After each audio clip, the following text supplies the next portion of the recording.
A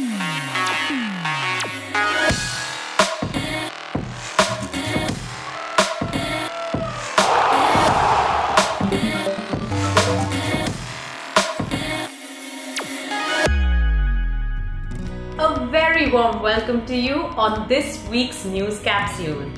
Carpe diem, Igraasp-Making, which means seize the day, with a new attitude of a news attitude. Let's get ready and always step up. The highlights of today's news capsule are the Rath Yatra with Supreme Court guidelines. French President greets UK royals with a Namaste. Green energy beats coal for the first time in 135 years in America. Italian glacier covered in huge tarpaulins to stop melting. Hummingbirds can see colors which the human eye cannot. Drones equipped with soap bubble guns pollinate flowers. The Undertaker announces retirement. And our very exciting F2 segment. It's now time to begin with the national news segment. The world's biggest chariot festival, the Lord Jagannath Rath Yatra, was held in Puri, Odisha on the 23rd of June under guidelines set by the Supreme Court of India. The deities of Lord Jagannath, also referred to as Bhagwan Vishnu, Balabhadra, his brother, and Subhadra, his sister, travelled on a chariot for a 9-day sojourn to Gundicha temple. This year, the Supreme Court has ruled that the chariot will be pulled by no more than 500 people, each of whom will be tested for the coronavirus, which makes sense during the current COVID times. Each person needs to maintain social distancing before, during, and post the Rath Yatra too. Also, there would be an interval of 1 hour between two chariots. Adhering to the norms of a no-contact greeting, French President Emmanuel Macron greeted UK royals and Prime Minister Boris Johnson with a Namaste. Even British royals Prince Charles and the Duchess of Cornwall welcomed him with a similar gesture to their home. The video had Indians on social media cheering. Many Indians commented that they felt proud to see world leaders using the gesture to greet each other. Moving on to our environment segment.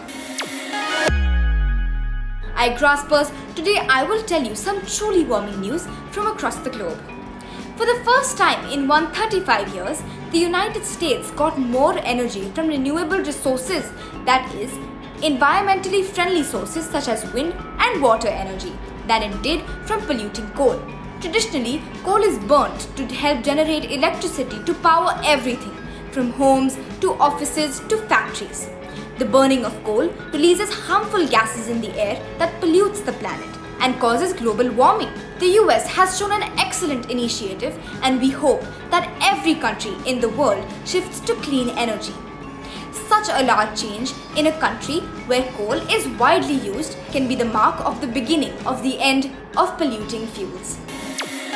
Across the world, public transport is experiencing falling demand because nobody wants to travel close to each other. Thus, bicycle sales across the world have exploded. Bike stores are struggling to keep up with the demand, while cities are working hard to create new places to cycle. Sales of adult bikes in the United States have tripled compared to April of the previous year. In fact, bike stores around the world are running out of cycles. This upsurge in demand for bicycles, people hope show a trend towards a healthier future. Due to global warming, the Presina glaciers in northern Italy tend to start melting and have lost more than 1/3 of its volume since 1993. To minimize this, as soon as the ski season is over and the cable cars are burnt, conservationists race to cover over 100,000 square meters of the glacier using white geotextile tarpaulin sheets that block the sun's rays and help maintain a lower temperature, preserving as much as snow as possible. This 6-week process is repeated every year once the ski season is over and summer begins in full force. Diego, a giant tortoise recognized for saving his species from extinction, has finally retired to an uninhabited island off the coast of Ecuador. For decades, Diego was a part of a breeding program to save their species and increase the number of tortoises on Earth. 15 tortoises from Hispaniola, including Diego, are going home, and their island receives them with open arms. That's indeed heartwarming news. A recent experiment revealed that hummingbirds can see colors that a human eye cannot. This is due to the addition of an extra cone in hummingbirds' eyes, aiding to discriminate ultraviolet wavelengths. Humans have 3 kinds of color-sensitive cone cells in our eyes. Birds have 4 types of cone cells that help them to process the differences between different kinds of colors. Interesting, isn't it? Now for some technology and space-related news. As technology takes over every aspect of our lives, it offers unthinkable solutions. Well, according to a study published in a leading science journal, a Japanese researcher showed how soap bubbles can be used as pollen carriers. Basically, this means that in the near future, drones could reach remote areas and drop seeds of fruit-bearing plants across the globe. This will surely help in pollination and in keeping the world fed in the coming decades in the face of the vanishing bee population.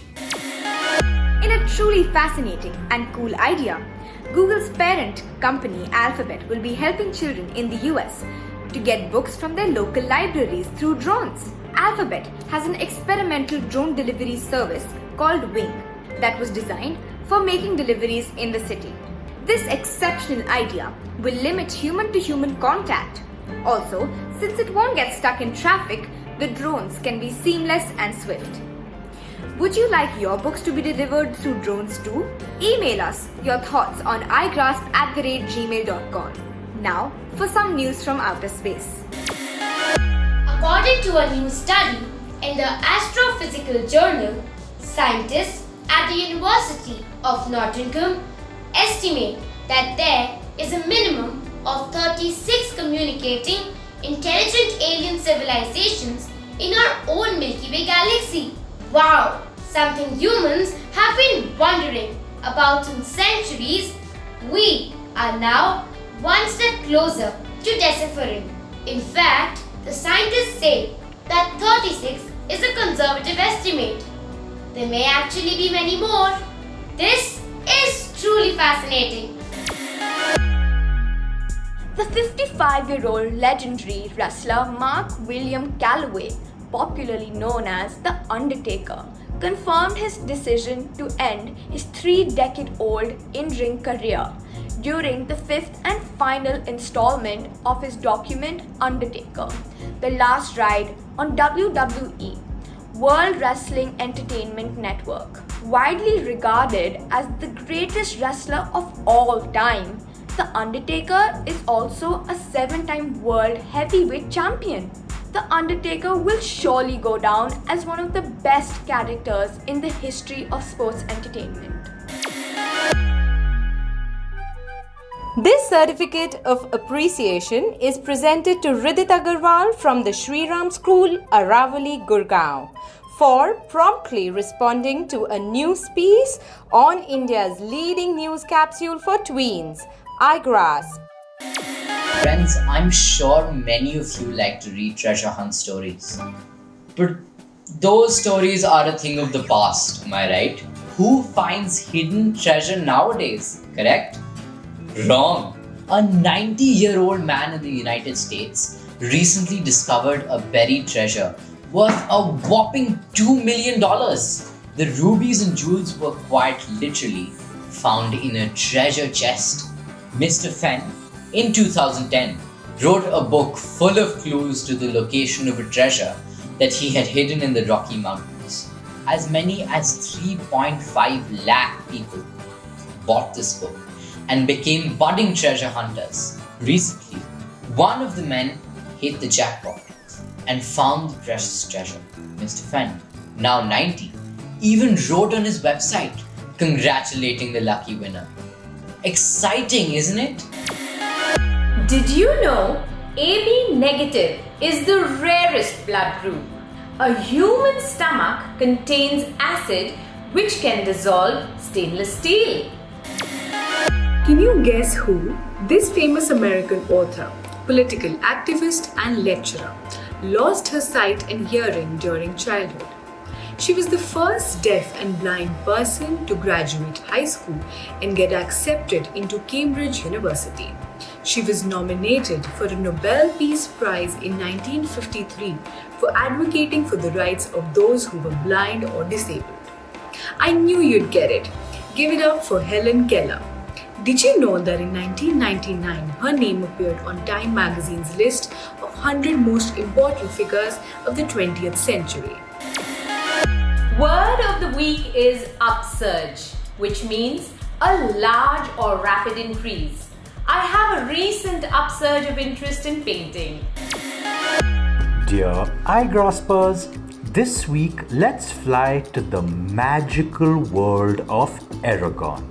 This first book of the series unfolds a story full of courage and loyalty. Living in a kingdom ruled by an unfair leader, an unfortunate farm boy, Aragon is set to find a dragon's egg. It is his destiny to bring hope and restore the beauty and glory of his once breathtaking homeland. He must defeat the evil leader, Galbatorix. Will the dragon hatch from the magical egg be his friend or foe?